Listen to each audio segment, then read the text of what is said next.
在22年年底的时候呢，金水给大家介绍了一款米库的 KM2 Plus。那最近呢，它又来了一波新的升级。那么今天呢，金水就带着大家一起来了解一下这款米库 KM2 Plus 的豪华版究竟有哪些升级。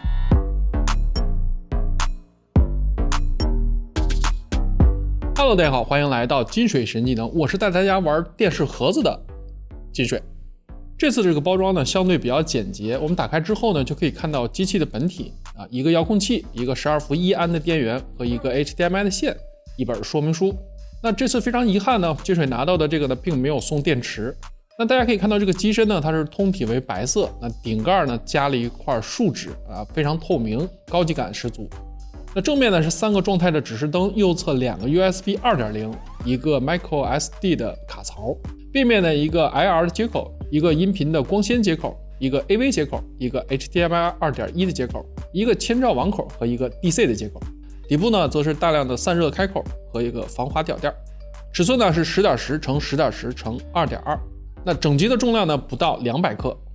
那大家可以看到这次的遥控器呢相比上一代的多了数字键跟复合的功能按键。功能按键呢方便在播放之中呢快速呼出字幕菜单和码率信息。那其他的地方呢就跟上一代呢比较相似了。好，我们现在开机看一下。那么开机之前的这些设置呢我们就在这儿不一一说了。那如果大家遇到连接 WiFi 无法访问的问题呢，可以看我上一期的视频，那或者呢去关注一下盒子精的百科看一下，那里面有详细的教程。进入菜单界面之后呢，我们可以看到经典的安卓系统的 UI。那系统的 UI 呢还是异常的顺滑。那我们打开设置之后呢，可以找到设置偏好，选择关于。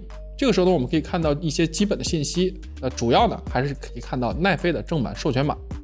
后面呢，我们来到显示和声音，屏幕的分辨率支持最高 4K 60P。HDR 策略呢，默认是全局。在这呢，我可以设置为 HDR 自适应。上一代的 KM2 Plus 呢，并没有自适应。下面呢 HDMI CEC 选项，那么可以控制 CEC 的各项开关。那么大家知道很多盒子呢只有 CEC 并没有详细的设置，那么在这儿呢它还算是略高一筹。我们来到高级的音频选项，那在这儿呢我们可以关闭光纤输出以及对话增强的使用模式。因为如果在你没有外接光纤设备的时候呢，我建议在这儿不要开启，那否则在输出 HDMI 的时候呢可能会没有声音。好，那接下来呢，我们打开 AIDA64来看一下它的硬件信息。大家可以看到它的制造厂商依旧是创维，这里面有4G 的运存跟32G 的存储。那去除系统占用的空间呢，还剩 25.8G。那这个空间呢是相当够用的。SoC 呢是金晨的 S905X4-，是64位的系统，4核的 ARM A55 架构。图形处理器呢是 G31，支持常见的编码格式 MP4、HEVC、HVC 等等。甚至还有更高的 AV1 和 VP9 的编码，支持 2.4G 跟 5G 的双频 WiFi 6以及蓝牙 5.0。 我们使用测速网进行 WiFi 的无线测试，大家可以看到它的握手速率为1200兆，那实测下载为711，上传呢115。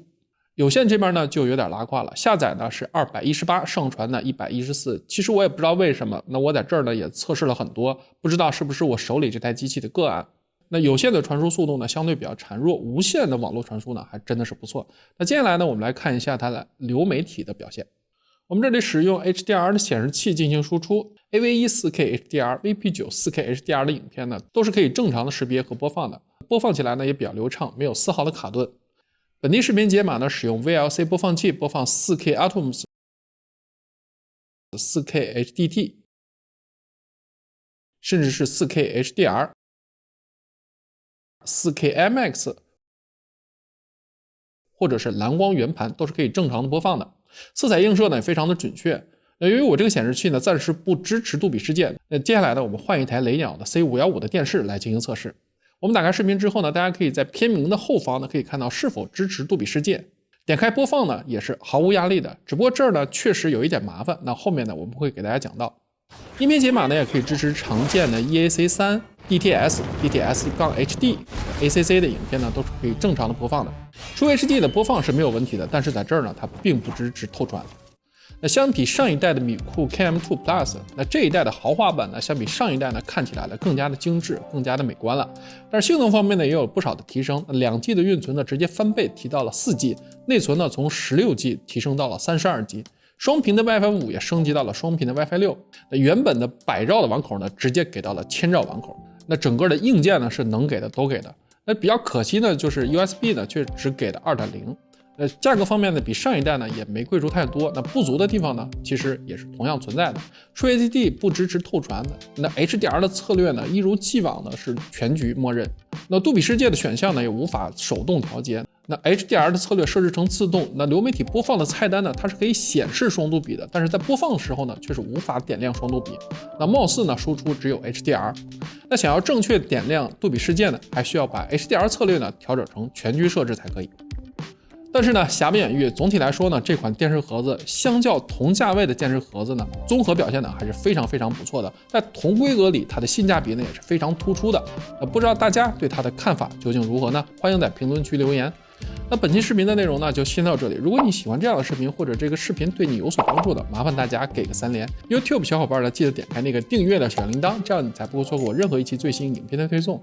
您的每一次点赞、评论和转发都是我不断更新的动力。感谢大家收看金水神技能，我是金水，咱们再见。